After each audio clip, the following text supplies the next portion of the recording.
Bismillahirrahmanirrahim. Alhamdulillah wassalatu wassalamu ala Rasulillah wa ala alihi wa sahbihi ajma'in. Rabbi syrah li sadri wa yassir li amri wahlul 'uqdatan min lisani yafqahu qawli, amma ba'du. Muslimin dan muslimat yang dirahmati Allah Subhanahu wa taala sekalian.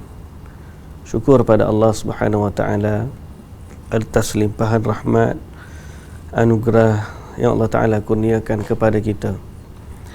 Selawat dan salam atas Nabi kita Muhammad sallallahu alaihi wasallam. Juga atas ahli keluarga baginda, para sahabatnya dan para pengikutnya yang setia sehinggalah ke hari kiamat. Alhamdulillah, alhamdulillah, alhamdulillah.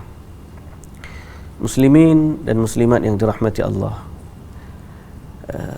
Dalam perbincangan kita senantiasa kita ingatkan bahawa bila kita baca Talbisu Iblis, kitab yang sedang kita bincangkan ini, tidak lain dan tidak bukan tujuannya adalah untuk mengetahui tipu daya iblis dan cara untuk kita menentukan betul ataupun tidak apa yang kita lakukan, sama ada yang kita lakukan itu berada di atas jalan yang benar ataupun berada dalam tipu daya iblis.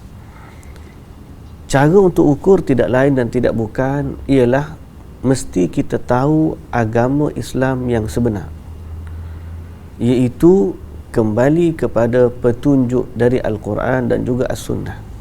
Ini tidak dapat tidak. Sebab kalau kita tak tahu apa basic asas di manakah Islam yang sebenar, kita tidak akan tahu di manakah ruang sudut tipu daya syaitan.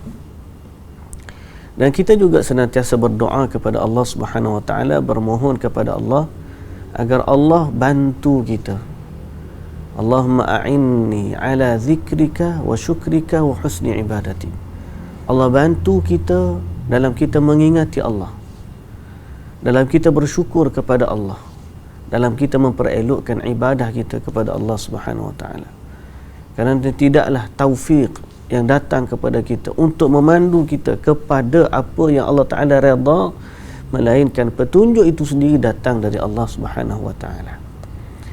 Saya tegaskan perkara ini setiap kali di awal kuliah kita, tujuannya untuk memperingatkan diri saya dan tuan-tuan, puan-puan yang dirahmati Allah, betapa pentingnya kita merujuk kembali kepada asal, dan betapa bahayanya zaman yang sedang kita diami ini. Sebab di zaman ini penuh dengan macam-macam ujian. Ujian dalam sudut kehidupan duniawi memang dah kita tahu, dan yang lebih utama ialah ujian dalam sudut kehidupan beragama, di mana hari ini datang bermacam-macam fahaman, datang cara macam-macam cara, sehingga yang terbaru saya tengok dalam satu video, ada orang share seorang ustaz mengajak anak muda untuk mengaji.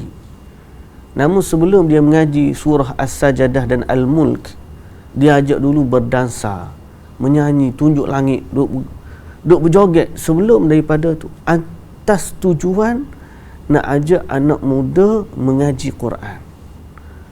Persoalannya, apakah ini termasuk dalam apa yang Allah redha ataupun dia termasuk dalam mengikut hawa nafsu dan termasuk dalam talbis iblis.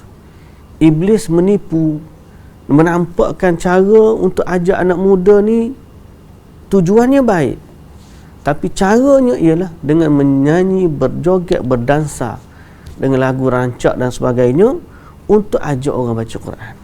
Ini realiti yang berlaku di zaman kita. Jadi apakah ini perlu ataupun apakah ini benar dan termasuk dari sudut apa yang Allah redha? Jawapannya pasti tidak.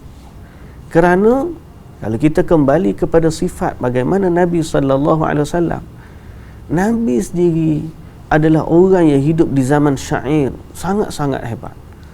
Tapi tidak pernah Nabi sallallahu alaihi wasallam sebelum daripada mengaji ajak orang berqasidah dulu, ajak orang bersyair dulu. Kerana apa? Kerana Quran lebih indah daripada semua itu. Dan kerana apa yang mereka lakukan itu adalah perbuatan yang jauh. Itu adalah perbuatan orang-orang yang tidak terpandu kepada agama. Apatah lagi kadang takut-takut suara nyanyian itu daripada orang bukan Islam, dengan alunan-alunan yang melalaikan daripada bacaan Al-Quran itu sendiri. Jadi kita perlu tegas dalam masalah ini. Kita perlu jaga diri kita semua agar kita selamat di atas jalan yang Allah Subhanahu Wa Taala redha. Sebab itu slogan kembali kepada Quran dan As-Sunnah bukan satu slogan yang boleh sekadar diucapkan di mulut, tetapi slogan kembali kepada Al-Quran dan As-Sunnah mesti diterjemahkan dalam perbuatan kita sehari-hari.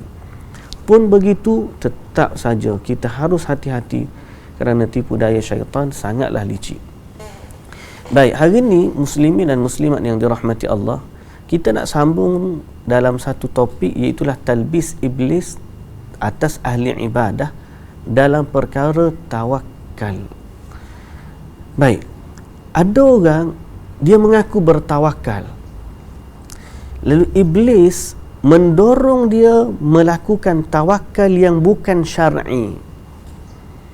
Mereka bukan syar'i, maknanya tawakal itu tak termasuk daripada syariat pun tawakal jadi macam tu. Sebagai contoh, iblis ni dia kata kalau kita pergi musafir tak bawa bekal, itulah maknanya awak ni sebenarnya bertawakal kepada Allah. Awak pergi musafir, macam mana saya pergi musafir? Saya tak bawa bekal. Saya pergi tu betul-betul tawakal ala Allah. Sebagai contoh, seorang berkata kepada Imam Ahmad bin Hanbal, okay, aku ingin berangkat ke Mekah dengan penuh tawakal tanpa membawa bekal. Imam Ahmad pun menjawab, kalau begitu berangkatlah tanpa rombongan. Kalau betul kamu nak tawakal kepada Allah, jangan ikut rombongan. Kamu pergi seorang-seorang je Mekah. Dia pun berkeras, dia kata tak boleh, mesti ikut rombongan juga Imam Ahmad. Nah, bahasa kita, dah tadi kata nak tawakal, kenapa nak ikut rombongan? Imam Ahmad kata, bererti tawakal kamu bukan pada Allah, tawakal kamu pada rombongan. Maknanya apa? Kamu bertawakal pada kantung makanan orang. Kalau betul kamu bertawakal kepada Allah, jangan ikut rombongan. Maknanya apa? Konsep tawakal yang diamalkan itu salah. Tawakal ni mesti diiringi dengan usaha. Sebab tu Nabi kata, ikatlah unta kemudian bertawakal. Ni kamu kata kamu tawakal, kamu tak sediakan bekalan, macam mana? Tak ada usaha. Sebagai contoh, sebahagian daripada sahabat-sahabat kita, saudara-saudara kita, mungkin ada yang terlibat dengan satu jamaah yang suka pergi keluar untuk berdakwah. Bagi contoh, bukan semua ni, contoh beberapa orang. Mungkin kesalahan dia, bila dia nak pergi keluar, apa yang dia tinggalkan pada anak isteri dia sebagai bekalan makanan. Dia kata tak apalah, aku tinggalkan, insya-Allah Allah jaga anak isteri aku. Lepas tu dia tinggal anak isteri pergi 40 hari, pergi 3 bulan tanpa dia sediakan bekalan. Dia kata tak apa, aku tawakal kepada Allah, anak isteri adalah tu orang jaga. Bererti kamu bertawakal pada orang. Kamu tak usaha untuk bagi sediakan untuk dia. Apakah itu cara yang diajarkan dalam syarak? Sehingga Nabi SAW bila seorang sahabat nak tinggalkan nak sedekah, infak semua harta kepada fisabilillah, Nabi kata tak, kamu tinggalkan keluarga kamu dalam keadaan kaya dan dalam keadaan berharta, tidak meminta-minta kepada manusia, lebih baik daripada kamu tinggalkan dia dalam keadaan tak ada harta. Ini Nabi SAW mengajarkan kepada kita konsep tawakal yang sebenar. Jadi tahulah kita, apabila seorang tu kata tak apalah, kita tawakal kepada Allah, habis tu ni apa bekalan kita, apa persediaan kita ada? Tak ada. Dia hanya jual nama tawakal, tapi dia sendiri tak faham apa itu tawakal. Jadi dia telah ditipu oleh iblis dalam menyerahkan tawakal bukan pada Allah Subhanahu Wa Taala. Okey? Bukan pada Allah Subhanahu Wa Taala. Melainkan memang dia dah tak ada usaha apa semua, cara tak ada dah. Ya Allah, aku dah usaha habis usaha dah. Aku bertawakal kepada-Mu, ya Allah, bantulah aku. Dah usaha habis dah. Maka dia telah ikhtiar sebanyak yang dia mampu. lalu dia bertawakal kepada Allah. Dia tak tinggal anak apa semua sekali tawakal. Lepas tu dia kata tak apalah, Nabi Ibrahim pun tinggal Nabi Ismail tanah kering tak ada apa. Ya kata ada apa. Dia tinggal juga ada bekalan sehingga habis bekalan makanan. Yang kedua, itu dia buat dengan perintah Allah. Allah yang suruh tinggalkan fi wadin ghairi dhi zar'in inda baitikal muharram. Tinggal tanah gersang tu, itu perintah Allah. Tinggal dalam keadaan tu perintah Allah. Tapi kalau tidak kerana perintah tersebut, Nabi Ibrahim AS tidak akan tinggalkan dalam keadaan macam tu.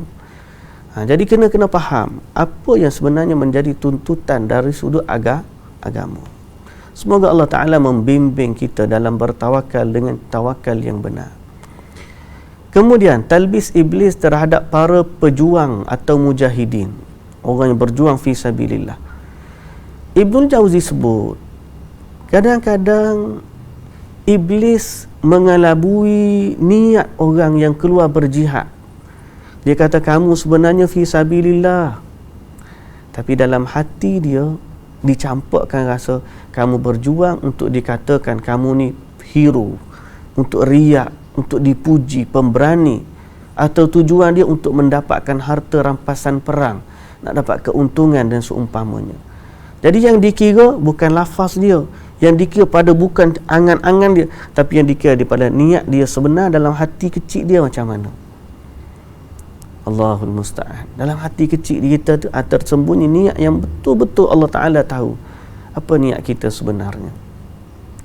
Jadi sungguh setiap amalan itu bergantung pada niat kita. Abu Musa radhiyallahu anhu bertutur, seorang lelaki mendatangi Nabi sallallahu alaihi wasallam dan bertanya, "Ya Rasulullah, bagaimana sekiranya atau bagaimana menurut kamu seorang lelaki yang berperang kerana keberanian, yang kedua kerana ta'assub, fanatik, yang ketiga kerana riak. Siapakah di antara mereka ni berjuang fi sabilillah?" Nabi SAW tak jawab soalan tu direct. Nabi kata, bagi kaedah umum, sesiapa yang berperang untuk meninggikan kalimah Allah, yang itulah baru kira fi sabilillah. Kalau tak ada yang ni, sorry to say, dia tidak termasuk dalam fi sabilillah. Jadi kalau ada niat lain tu macam mana? Kalau ada niat lain yang kedua, ketiga tu apa? Tapi utamanya mesti kerana Allah. Jangan tiba-tiba kerana orang nak puji dan sebagainya. Tu bahaya. Riak tu menghapuskan pahala. Baik. Dari Ibnu Mas'ud radhiyallahu anhu, dia menuturkan, janganlah kamu katakan fulan mati syahid, fulan telah gugur sebagai syahid, sebab boleh jadi jihadnya demi mendapatkan harta rampasan perang, atau untuk mencari nama, atau dia berperang agar reputasinya diketahui oleh khalayak. Sebab tu dalam bab jihad ni kan, muslimin dan muslimat yang dirahmati Allah, kita tak tahu apa yang ada niat hati orang. Kerana itulah tidak boleh dikatakan fulan tu syahid. Kita nak kata as-syahid fulan, as-syahid fulan, kita nak gelar dia mati syahid. Dari sudut hukumnya tak boleh. Ibnu Mas'ud kata jangan panggil.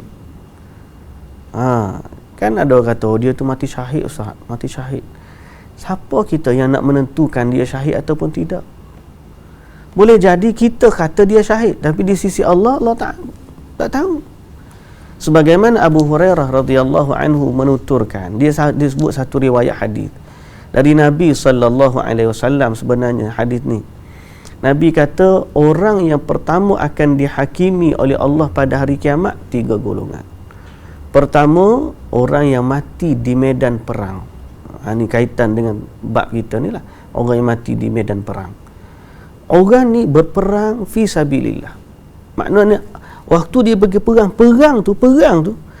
dia pergi tu betul adalah perang fi sabilillah. Lalu waktu telah dia mati dalam perang tu, Allah Ta'ala bangkit di hari akhirat, Allah Ta'ala tanya dia. Allah Ta'ala tunjuk kepada dia segala nikmat yang dia buat, segala nikmat yang dia dapat. Lalu Allah Ta'ala tanya dia, betul tak nikmat ni semua mu dapat? Dia kata, ya betul. Lalu Allah Ta'ala tanya dia, apa yang kamu buat dengan nikmat yang aku bagi ni? Dia pun kata, ya Allah, aku berperang pada jalanmu ya Allah sampai aku mati. Allah Ta'ala kata apa? Kamu bohong, kamu dusta. Sebenarnya kamu perang supaya nak orang puji kamu, kata kamu ni hero, kamu ni wira, kamu ni hebat, pejuang dan sebagainya. Lalu kamu dah dapat pujian manusia, hari ni Allah Ta'ala kata di sisi Allah tak ada apa-apa. Sebab niat kamu untuk itu, bukan untuk Allah. Akhirnya orang ni diperintahkan untuk dicampakkan ke dalam neraka. Wal'iyadzubillah.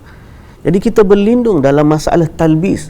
Iblis menampakkan seakan-akan ikhlas, tapi hati kecil tu sebenarnya ada niat selain dari Allah. Itu bahaya. Mari pula orang yang kedua. Yang ni pun dahsyat juga tuan-tuan. Yang ni pun dahsyat.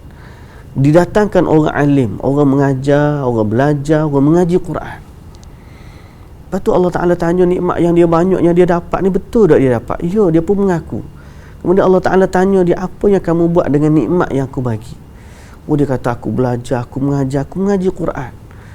Kerana Allah, kerana-Mu ya Allah. Allah Ta'ala jawab, kamu bohong. Kamu bohong. Kamu buat ni bukan kerana Allah, tapi kamu buat ni supaya orang panggil kamu ni alim, kamu ni bijak, kamu ni pandai. Macam-macam lah pujian manusia. Jadi atas dunia, kamu mengaji Quran pun sebab orang kata kamu qari. Waktu ada pertandingan, kamu mengaji. Waktu tak ada pertandingan, kamu tak mengaji. Waktu ada majlis, kamu mengaji. Waktu tak ada majlis, kamu tak mengaji. Maknanya kamu baca ni untuk dipuji orang, bukan untuk Allah. Kalau untuk Allah, tak begitu. Bahaya. Tu nampak tak bahaya? Bahaya. Allahu Akbar. Akhir sekali orang ni, Allah Ta'ala campurkan dia ke dalam neraka. Wal'iyadzubillah. Kita berlindunglah dari Allah Subhanahu Wa Ta'ala, atau dengan Allah Subhanahu Wa Ta'ala daripada niat yang buruk tu.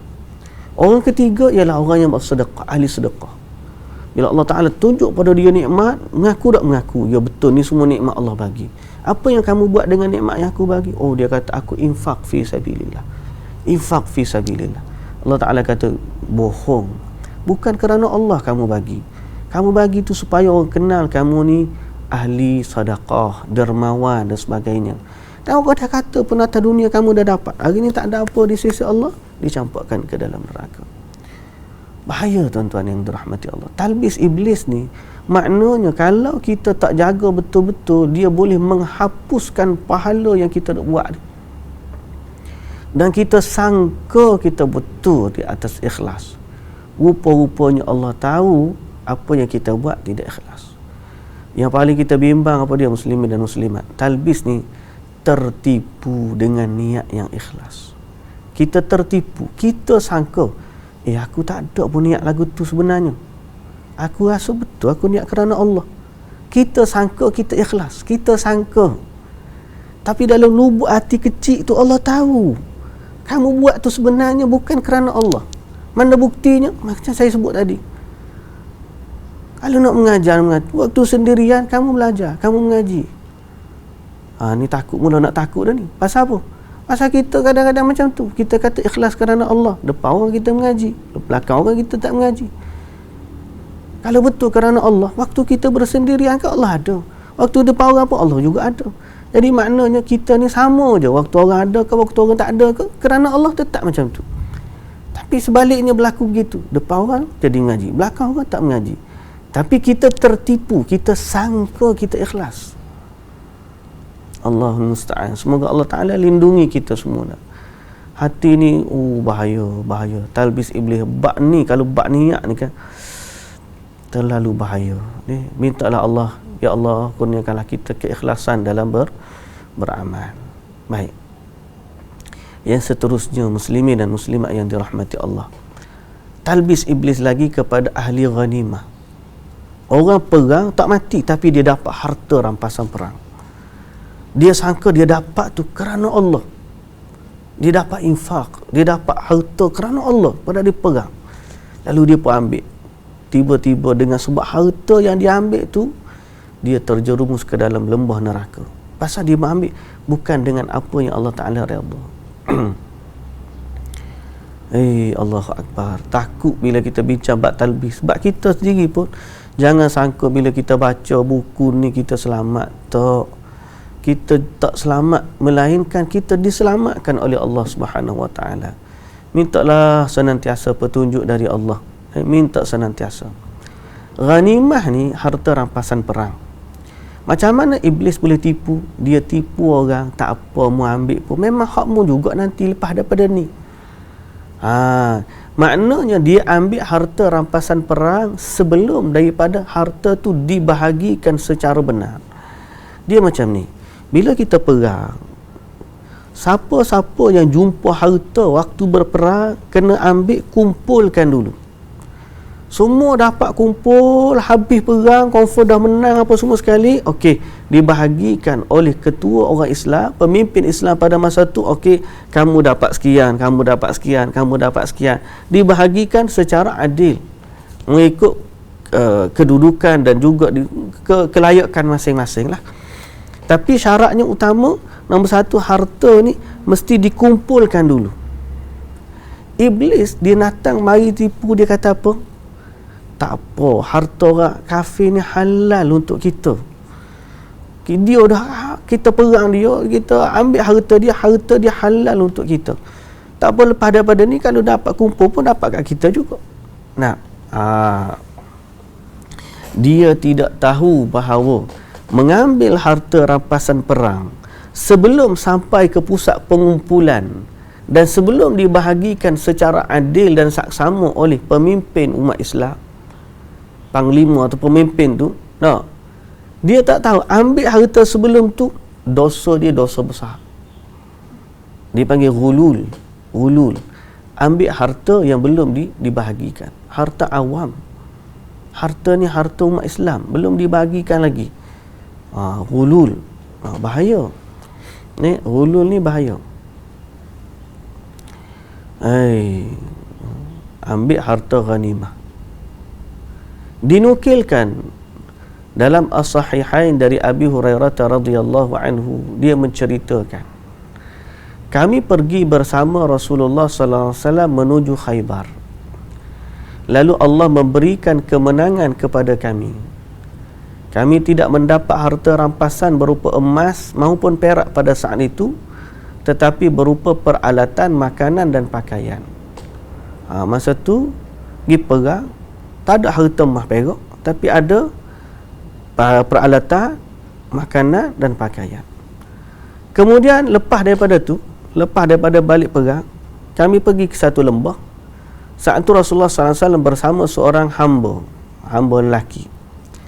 Pada waktu itu, tiba-tiba datang anak panah.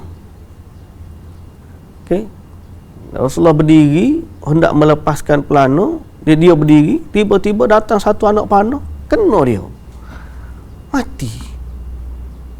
Lepas tu kami pun kata selamatlah dia. Pasal apa mati syahid? Dalam perjalanan balik perang ni mati kena syahid. Nabi SAW kata, tidak, demi Allah yang jiwa Muhammad berada di tangannya, sesungguhnya jubah yang dia ambil, dia gelapkan, maknanya dia ambil sebelum bagi tu, jubah tu akan membakar dia di dalam neraka. Padahal dia pergi berjuang fi sabilillah dengan Nabi, tapi kerana dia ambil harta rampasan perang sebelum sampai saat dia, Allahu Akbar, berat ni. Dia mengambilnya pada perang Khaybar pada waktu harta rampasan perang belum dibahagikan. Kadang-kadang kita sangka ni memang kita dah ni, ambil je lah, kita kata gitu. Kita bimbang harta-harta awam ni, kadang-kadang harta awam, harta umum, harta umat Islam.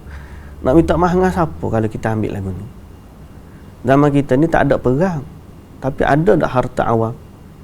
Harta awam ni. Curi harta awam. Macam mana kita nak? Allahu Akbar. Mendengar sabda itu, orang-orang ketakutan. Bila dengar lagu tu, orang pun takut tu. Maka seorang lelaki datang bawa satu atau dua tali selipar.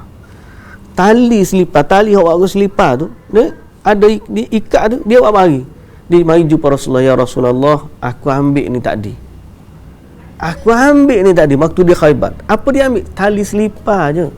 Nabi kata, itu satu tali selipar atau tali sandal dari api neraka, atau 2 tali sandal dari api neraka. Maknanya kalau dia ambil sekadar 2 tali selipar pun, dia akan menyebabkan orang ini diazab di dalam api neraka. Baik. Jadi terkadang seorang mujahid sudah tahu pengharaman tersebut. Kadang-kadang kita tahu dah, tapi saat melihat harta rampasan perang yang melimpah ruah di hadapan mata, dia tidak dapat menahan diri dari mengambilnya.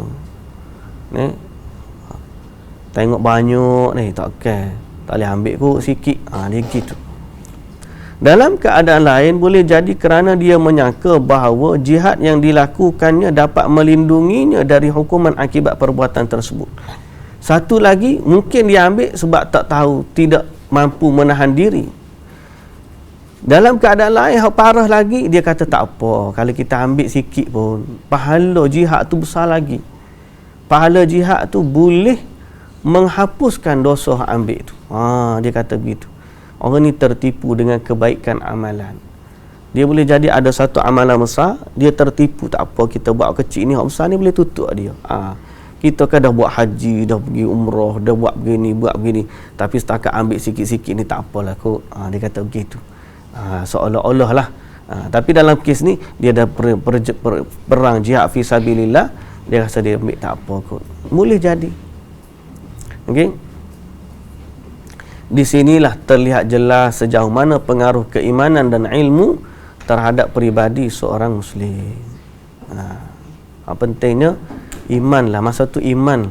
Kalau iman tu kuat, insya-Allah. Kalau tak kuat agak kita ni tak diuji lagi, sedap kita kecek orang tu makan rasuah, orang ni songlak duit, orang ni gelakkan harta, orang ni tipu macam ni. Kita kata sebab kita tak duduk lagi. Sebab tu jangan kata banyak-banyak. Kita minta doa kepada Allah, ya Allah, jaga kita. Ya Allah, tunjukkan hidayah kepada dia. Sebab kita tak tahu lagi. Orang tu diuji dengan duit juta-juta. Kita ni kadang-kadang tak ada 2 juta. Bagi 400-500 pun. Rebah dah. Kena hati-hati. Semoga Allah Ta'ala ampuni dosa-dosa kita dan Allah teguhkan keimanan kita. Baik, yang seterusnya. Talbis iblis ia atas ahli ibadah yang melakukan amar ma'ruf nahi munkar. Maknanya iblis ni, orang buat amar ma'ruf nahi munkar ni, dia mari dia rosakkan amar ma'ruf nahi munkar orang. Orang yang buat amar ma'ruf nahi munkar ni, amar ma'ruf ni buat baik, ajak buat baik, nahi munkar ni larang buat jahat. Tu dia. Nombor 1, iblis ni, dia orang buat amar ma'ruf nahi munkar ni ada 2 kategori.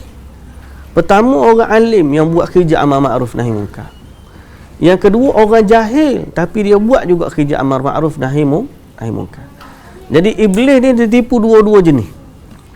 Adapun jenis yang pertama, orang alim buat kerja amar ma'ruf nahi munkar. Dia tipu melalui 2 jalan. Jalan yang pertama, dia memperindahkan amalan amar ma'ruf nahi munkar tu untuk tujuan cari nama baik. Dia nampak, bagus buat amar ma'ruf nahi munkar ni, nanti orang kenal mu ni buat amar ma'ruf nahi munkar. Dan dia membanggakan amalan tu, aku buat amar ma'ruf nahi munkar. Dia jadi bangga. Dia post dekat Facebook, dia buat kerja amar ma'ruf nahi munkar, dia tunjuk gitu, dia tunjuk gini. Dia orang alim tapi iblis ni tipu dia. Baik, dinukilkan kepada kami dari Ahmad bin Abul Hawari, dia pernah menceritakan, aku mendengar Abu Salman berkata. Berkata, dia kata apa? Aku mendengar Abu Ja'far Al-Mansur menangis dalam khutbahnya, sehingga aku pun marah serta berniat untuk berdiri dan menasihatinya. Nama seorang ni Abu Salman. Dia dengar khutbah Abu Bakar Ja'far Al-Mansur. Ja'far Al-Mansur ni menangis waktu khutbah. Dia marah. Apa pasal dia marah? Kawan ni menangis, tiba-tiba dia nak marah pula. Dia menangis sebab apa? Kerana aku tahu bagaimana sikapnya manakala tidak sedang di atas mimbar. Aku tahu sangat dia ni, kalau tidak khutbah, tidak jenis menangis. Tapi duduk atas mimbar, tiba-tiba menangis. Nampak tak? Jadi dia tahu orang ni bukan ikhlas dalam tangisan dia. Tapi menangis dia sebab dekat atas khutbah menangis dia. Waktu bawah tak aja menangis. Dia nak tegur. Dia nak bangun. Tapi dia kata, namun aku segan berdiri untuk menasihati khalifah. Dan orang-orang yang duduk melihatku dengan cara menatap. Jadi aku nak berdiri segan. Pasal ni pertama khalifah. Yang kedua, kalau aku bangun, orang lain pakat tengok belakang.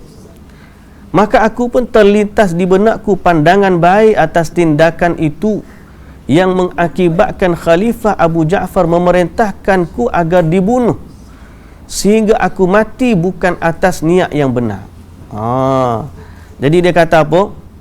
Tiba-tiba mari terlintas. Nantikah aku bagi tahu aku nasihati khalifah. Tiba-tiba khalifah marah, dia suruh bunuh aku, mati sia-sia lah aku. Maka aku pun duduk diam. Jadi dia pun tak tegur khalifah, padahal dia orang yang layak tegur khalifah. Nampak tak? Jadi iblis menipu dia dengan menampakkan eloknya perbuatan dia yang tidak tegur khalifah tu. Padahal dia telah menyelisihi perkara yang sebenar. Tu kenapa? Sebab dia kata nanti kena bunuh kau, macam mana kau, begitulah.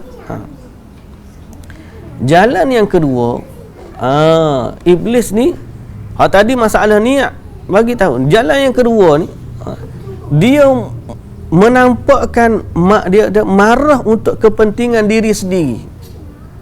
Jadi iblis apa tipu, akhir sekali bila dia tegur tu, dia bukan tegur kerana Allah, dia tegur kerana diri dia sendiri. Boleh jadi waktu mula-mula dia mengajak kepada kebaikan, lalu orang menyambutnya dengan penghinaan. Mula-mula dia ikhlas dah, tiba-tiba orang cela dia. Kemudian dia nak marah kepada orang yang mengingkari tu, bukan kerana orang tu melakukan maksiat, tapi kerana orang tu hina dia. Boleh faham tak? Sebagai contoh, Umar bin Abdul Aziz berkata kepada seorang lelaki, andai aku tidak dalam keadaan marah, nescaya aku akan menghukummu. Kamu sengaja memancing amarahku. Aku khawatir hukumanku bercampur antara marah kerana Allah dan marah kerana diri sendiri. Umar bin Aziz pernah dia nak marah kepada seorang, dia suruh amar ma'ruf nahi munkar. Tiba-tiba orang tu buat, apa dia marah? Dia sendiri marah. Lalu dia tak jadi nak hukum. Ni sifat yang betul lah. Pasal apa? Dia kata, kalau aku hukum ni, aku tak tahu aku hukum ni betul kerana Allah ke, atau aku hukum kerana diriku sendiri. Jadi ada orang kadang-kadang dia buat kerja amar ma'ruf nahi munkar, betul dah, tapi saat dia marah tu, dia bukan marah kerana Allah, dia marah sebab orang tu kata ke dia ke, orang tu hina dia ke, orang tu lawan dia ke. Dia tak ada kerana Allah, tapi dia mari tegang. Dah mu kata kat aku kata kamu balik. Dia jadi macam gitu. Jadi ini talbis iblis, tipu daya iblis dalam masalah niat seseorang. Awalnya mungkin baik, tapi iblis mari, dia mengakibatkan orang tu hilang pahala dia, kerana di saat dia marah tu bukan lagi kerana Allah, tapi dia buat kerana dirinya sendiri. Itu cara iblis tipu orang cerdik, orang alim.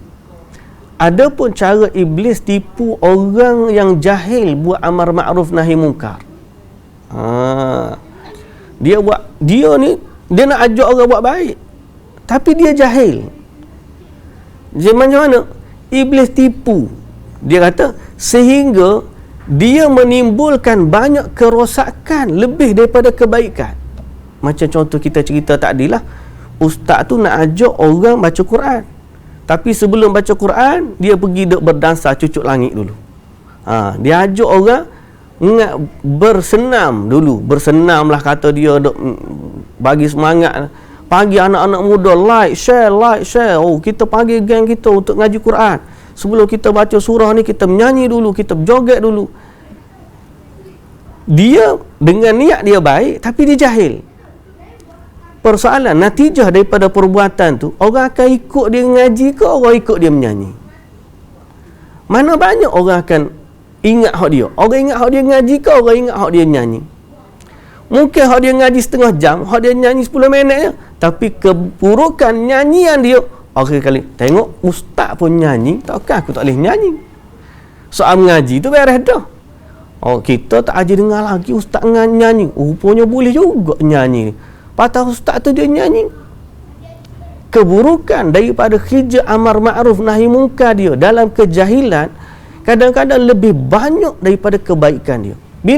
Bila dia buat dalam keadaan jahil. Ini bahaya orang buat kerja amar ma'ruf nahi munkar dalam keadaan tak tahu. Syaitan memang boleh tipu mudah. Okey? Pastinya dia lebih banyak menimbulkan kerosakan daripada berbuat perbaikan. Sebab amatlah mungkin dia melarang sesuatu yang dibolehkan oleh ijma' ulama saat ini. Boleh jadi dia mengingkari takwil rekaannya dan mengikuti mazhab yang salah. Kadang-kadang dia boleh mengingkari benda yang ulama-ulama dah sebut dah sebab dia jahil.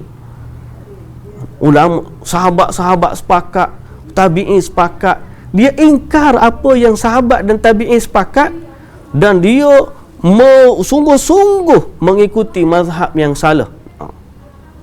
Pasal apa? Sebab dia tak tahu. Rupa-rupanya selama ni hak dia ingkari itu adalah mazhabnya ulama 4 mazhab sebagai contoh. Dalam masalah akidah, ulama 4 mazhab berada di atas mazhab salaf. Dia punyalah pertahan mazhab dia ni. Siapa pun kat dia kata tak, hak ni salah belakang ni. Hak betul adalah ni. Begini sifat Allah, begini. Dia lupa. Saat dia kata tu, dia mengingkari ijma' para sahabat, ijma' tabi'in. Seluruh ulama salafus salih bersepakat tentang sifat Allah sebagaimana apa yang datang dalam Quran, sebagaimana apa yang disebut oleh Nabi SAW. Tapi dia punya semangat tu nak ajak orang kembali kepada aliran dia sampai dia menolak ijma' para sahabat dan juga para tabi'in. Dalam masalah akidah, boleh jadi dalam masalah fiqh, boleh jadi dalam masalah-masalah yang lain. Pasal apa? Sebab jahil. Jadi hati-hati. Iblis ni boleh tipu orang jahil sehingga dia menjadi penyeru kepada kebatilan tanpa sedar. Dia sangka dia menegakkan ilmu yang benar, tapi sebenarnya tuan-tuan yang dirahmati Allah, dia menyebarkan kesesatan dan kebatilan.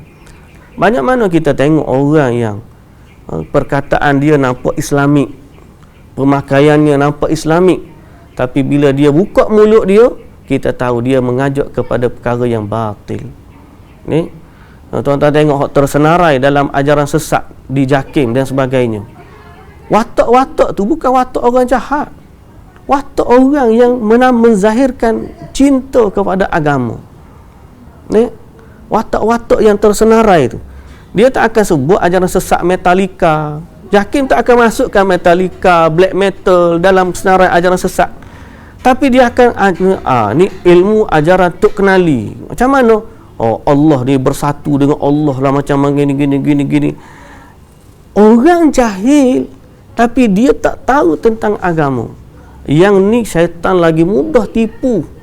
Dia pakai mu pakai kopiah, mu pakai jubah, mu pakai gini, bawa tasbih, kamu pergi mengajar. Akhir sekali iblis dapat pembantu. Orang ni sebalik daripada pergi ajak kepada kebenaran, jadi penyeru kepada kebatilan dalam keadaan dia tak sedar. Inilah bentuk tipu daya iblis yang kita kena hati-hati. Jadi cara nak selamat macam saya sebut tadi, kembalilah kepada neraca yang sebenar, Al-Quran dan juga As-Sunnah. Batu muslimin dan muslimat yang dirahmati Allah, saya sering ingatkan, sekarang ni kita kena guna metodologi ulama hadis. Ulama hadis ni dia tak tertipu dengan kesalehan seseorang, dia tak tertipu dengan pemakaian seseorang, dia tak tertipu dengan amalan seseorang. Ulama hadis bila dia tengok hatta orang boleh terbang di langit, orang boleh berjalan di atas air, selama mana yang dia sebut tu bertentangan dengan hadis Nabi yang sahih, ulama hadis tak akan pakai. Maknanya apa? Mereka tetap di atas kebenaran, berpijak di atas apa yang diajarkan oleh Nabi kita Muhammad sallallahu alaihi wasallam, dan mereka tak tertipu dengan gambaran yang luar. Sebab apa? iblis boleh tipu soal penampilan, pemakaian, kata-kata yang manis, yang lembut, tapi bertentangan dengan Al-Quran dan juga As-Sunnah. Jadi sebab tu metodologi Ahlul Hadis ni kita kena pegang. Kita kena pegang. Ada orang mulut manis tapi cerita yang dia sebut tu palsu, tipu. Jadi jangan ambil lah. Jangan ambil walaupun dia tu nampak manis percakapan dia, tapi kalau cerita yang dia sebut tu palsu, jangan ambil. Kita tak akan ambil agama daripada mulut orang yang menipu di atas agama. Itu metodologi Ahlul Hadis. Zaman kita ni pula macam saya sebut tadi, macam-macam dah ni. Terlalu mudah orang ambil nama title ustaz. Yang saya sebut ustaz tunjuk langit tadi. Dia mengaji Quran, tunjuk sebelum tu berdansa dulu sebelum mengaji, orang panggil dia ustaz. Macam mana dia dapat title ustaz, saya pun tak tahu. Tapi bila sahabat saya cek, dia kata orang ni dulunya ahli motivasi, kemudian terkesan dengan dakwah seorang pendakwah, jadi dia nak jadi macam ustaz tu. Dia menjenamakan nama dengan ustaz balik. Ustaz, dia panggil ustaz lah dia. Tapi ajak orang mengaji, menyanyi. Allahu Akbar. Kalau saya tunjuk dalam video tu, tuan-tuan terkejut tengok ni. Saya bukan reka cerita ni, tuan-tuan ada dalam apa? Dia buat live tu. Orang pun share. Tahniah ustaz, semoga Allah memandu ustaz, semoga dapat kebaikan dunia akhirat. Tengah tunjuk langit ni, tengah berdansa ni. Ya Allahu Akbar. Baik, kemungkinan juga saat mengingkari kemungkaran dia menobrak pintu, memanjat pagar, memukul pelakunya dan menuduhnya berzina. Kadang-kadang waktu dia nak mengingkari benda mungkar, dia sendiri buat benda mungkar. Nak pergi halang orang, contohnya berzina, contohlah ni, dia pergi pecahkan pintu orang, dia pergi panjat pagar, dia pergi tobok pelaku dia, kemudian dia tuduh orang berzina. Padahal boleh jadi orang tu memang berdua-duaan dalam rumah, kita tak kata pun dia salah, tapi waktu dia pergi tu, dia telah menggunakan cara yang tidak syar'i. Okey, bila para pelaku tu kemungkaran itu mendebatnya dengan kata-kata yang sulit dia tanggapi, kemudian bila orang marah balik kepada dia, mula nak bergocoh, nak berapa. Sebab apa? Sebab orang tu kata, kamu pun salah juga, mana boleh masuk rumah orang. Habis gogang. Akhirnya waktu dia bergaduh tu bukan lagi kerana Allah, tetapi kerana nak menegakkan dia betul orang tu salah. Itu termasuk dalam tipu daya iblis. Termasuk talbis iblis pada para pengingkar kemungkaran, iaitu seorang yang baru saja mengingkari kemungkaran, duduk di suatu perkumpulan, lalu mengkhabarkan apa yang dilakukannya itu, lantas membanggakannya, mencaci pelaku kemungkaran dengan cacian yang penuh dengan kebencian dan melaknat mereka. Dia pergi buat amal ma'ruf nahi munkar, betul dah kerja dia. Lepas habis amal ma'ruf nahi munkar ni, dia pergi cerita pula kepada orang lain. Mu tahu dah, Allah, orang tu begini. Aku semalam lagi rumah orang ni begini, aku buat macam ni. Jadi dia tunjuk pula kemungkaran orang. Benda tu orang buat aib boleh jadi tertutup, tersembunyi. Dia pula pergi sebar pula kemungkaran orang. Allahu Akbar. Daripada orang tak tahu, jadi orang tahu. Padahal boleh jadi orang tu sudah taubat. Maknanya lepas dia pergi buat amal ma'ruf nahi munkar, orang tu pun astagfirullah, taubat dah aku. Mau jualah ustaz tu mari. Ustaz tu mari tegur aku, nasihat aku ni, taubat dah lah. Ustaz ni pula pergi cerita ke orang, aku begini. Dia tak sembunyikan pula. Dia sebut nama fulan bin fulan dan sebagainya. Sebaliknya dia kata, mungkin kalau dia nak cerita sebagai ibrah, sebagai peringatan, semalam saya ada buat satu serbuan begini, ada beberapa orang yang kita tak sebut nama dia, tapi kita ambil kes dia sebagai iktibar untuk kita. Kita sebut lagu tu boleh jadi okey. Tapi biasanya kalau dah jumpa orang sama-sama kenal ni, mu tahu dok, jiran sebelah rumah aku semalam, dia sebut tu, orang tu mungkin dah taubat dah. Ini adalah tipu daya iblis terhadap orang-orang jahil. Ni orang-orang jahil. Padahal boleh jadi orang tu sudah pun bertaubat. Boleh jadi mereka lebih baik daripadanya. Maknanya lepas kawan ni taubat, kawan ni lebih baik daripada dia. Kerana mereka menyesali perbuatannya, sedang pengingkar kemungkaran tersebut malahan bersikap sombong. Orang ni lepas kena tegur tadi, insaf, taubat, istighfar. Hak kawan ni lepas tegur orang dengan sombong, takabur, cerita pula keburukan orang. Mana lebih baik? Lebih baik orang yang buat salah kemudian taubat daripada orang yang buat betul kemudian sombong. Itu neraca agama tu penting. Oi, bahaya. Lalu pembicaraan melebar sehingga terbuka aib kaum muslimin. Okay? Jangan, kena hati-hati tu. Saya ulang sekali lagi.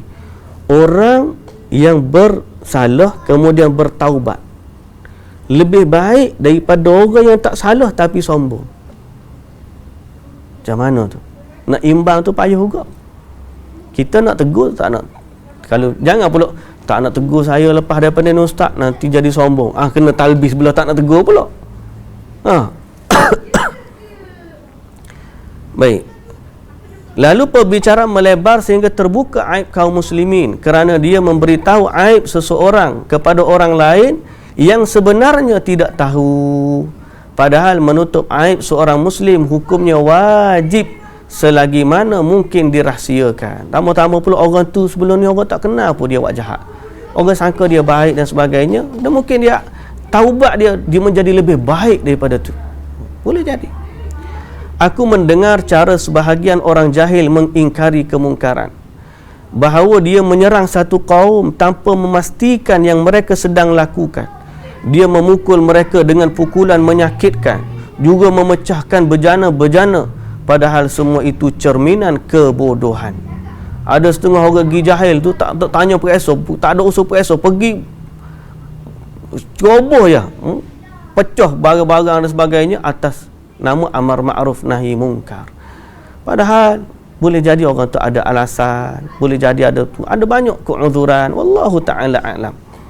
Sementara orang yang berilmu, kalau pun dia mengingkari kemungkaran, nescaya anda akan aman dari akibat keburukan. Maksudnya orang alim ni bila dia nak ingkar satu mungkaran, dia akan tengok ni kalau aku ingkar ni, dia kan ada martabat tu, mengingkari kemungkaran. Kalau dia boleh hilangkan kemungkaran tersebut, alhamdulillah. Mengingkari kemungkaran, kalau dia tak boleh hilangkan, tapi dia boleh ganti dengan kebaikan, okey lagi lah. Tapi kalau dia ingkar, yang berjadi sebaliknya, orang tinggalkan kemungkaran ni, pergi kepada kemungkaran yang lebih besar. Macam mana? Maka sebagaimana Syekhul Islam Ibn Taymiyah, waktu tentera Tatar minum arak, dia tak larang. Orang kata, kenapa kamu tak larang? Sebab orang Tatar ni, kalau dia tak mabuk, dia bunuh orang. Baik dia mabuk daripada dia bunuh orang. Makna kalau larang, ingkar dia mabuk, dia akan buat kejahatan yang lebih besar. Jadi itu ada fiqahnya. Jangan siapa kita ni, kita nak ajak benda baik, berpindah kepada benda mungkar. Sungguh para salaf bersifat lemah lembut pada waktu mengingkari kemungkaran. Silah bin Usaim rahimahullah melihat seorang lelaki yang sedang berbicara dengan seorang wanita.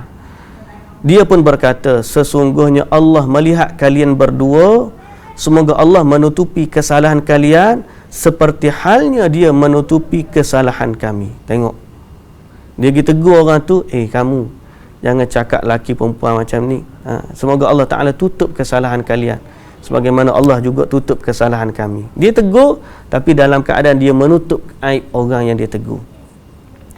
Silah juga pernah melewati orang yang sedang bermain-main.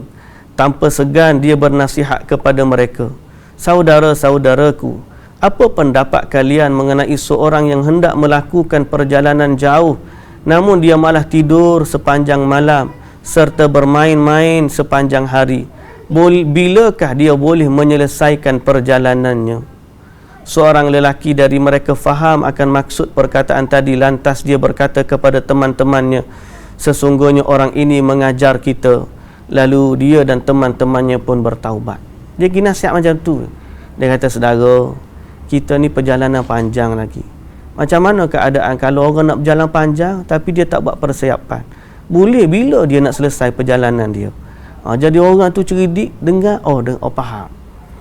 Tapi kalau kita bagi isyarat 2-3 kali tak faham-faham, kena bagi tahu juga ada orang kena lagu tu. Tapi tengoklah, kena alim, kena tengok keadaan tu betul-betul.